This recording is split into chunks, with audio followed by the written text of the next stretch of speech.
നമസ്കാരം. സദ്യയിലെ ഒഴിച്ചുകൂടാനാവാത്ത ഒരു കറിയാണല്ലോ ഇഞ്ചിക്കറി. അപ്പോൾ ഇഞ്ചിക്കറി ഉണ്ടെങ്കിൽ 70 തരം കറിക്ക് തുല്യമാണെന്നാണ് പറയാറ്. അപ്പോൾ ഇഞ്ചിക്കറി ഉണ്ടാക്കാം നമുക്ക്. അപ്പോൾ നല്ല പുളിവെള്ളത്തിലേക്ക് നല്ല തിളപ്പിച്ച വെള്ളമാണ് നമ്മൾ എടുത്തിരിക്കുന്നത്. എന്നിട്ട് അതിലേക്ക് കല്ലുപ്പ്, മഞ്ഞൾപ്പൊടി, അതുപോലെ മുളക് പൊടി, ഇനി കായം പൊടി കൂടി ചേർക്കാം. എന്നിട്ട് നല്ലപോലെ മിക്സ് ചെയ്തിട്ട് നല്ലപോലെ തിളപ്പിക്കുക. ഞാൻ തിളപ്പിച്ച വെള്ളത്തിൽ തന്നെയാണിത് പുളി ഇട്ട് വെച്ചിട്ട് പിഴിഞ്ഞെടുത്തതാണ്. അപ്പോൾ നല്ലോണം ഒന്ന് കുറുകി വരണം. ഈ പുളിവെള്ളം നന്നായിട്ട് തിളച്ച് കുറുകി വരണം. അപ്പോൾ നമുക്ക് ഇഞ്ചി, പച്ചമുളക് നന്നായിട്ട് തൊലി കളഞ്ഞ് കഴുകി വൃത്തിയാക്കി നമുക്ക് അരിഞ്ഞെടുക്കണം. അപ്പോൾ ഈ ഇഞ്ചി ഞാൻ വറുത്തിടാറാണ് പതിവ്. അപ്പോൾ ഇഞ്ചി ഒന്ന് ചൂടാക്കിയിട്ട് അരച്ചെടുക്കണം, മിക്സിയിൽ അരച്ചെടുക്കണം.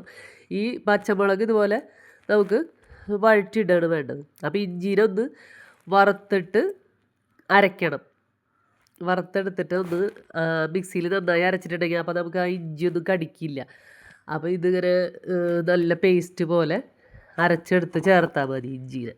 അപ്പോൾ ഇഞ്ചി ഒന്ന് ചെറുതായിട്ടൊന്ന് ചൂടാക്കി കഴിഞ്ഞിട്ട് അരച്ച് ചേർത്താൽ മതി. ഇതുപോലെ തന്നെ പച്ചമുളകും ഉണ്ടാകും. നമുക്ക് പച്ചമുളകും ഇതുപോലെ വറുത്ത് ഇഞ്ചിക്കറിയിലേക്ക് ചേർത്ത് കൊടുക്കുക. അപ്പോൾ ഈ പുളിവെള്ളത്തിൽ കിടന്നിട്ട് ഈ ഇഞ്ചി പച്ചമുളകും എല്ലാം കൂടിയിട്ട് നന്നായിട്ട് കുറുകി വരണം. അപ്പോൾ ഇഞ്ചീനെ നമുക്കൊന്ന് മിക്സിയിൽ അരച്ചെടുക്കാം. അപ്പോൾ മിക്സിയിലൊന്ന് നല്ല പോലെ അരച്ച് പേസ്റ്റ് പോലെ എടുക്കാം.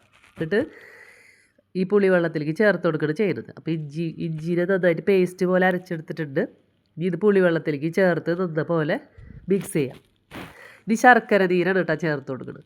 അപ്പോൾ ശർക്കര പാനിയാക്കിയിട്ട്, അല്ലെങ്കിൽ നമുക്ക് നല്ല ശർക്കരയാണെങ്കിൽ കട്ടയായിട്ട് ഇട്ട് കൊടുക്കാം.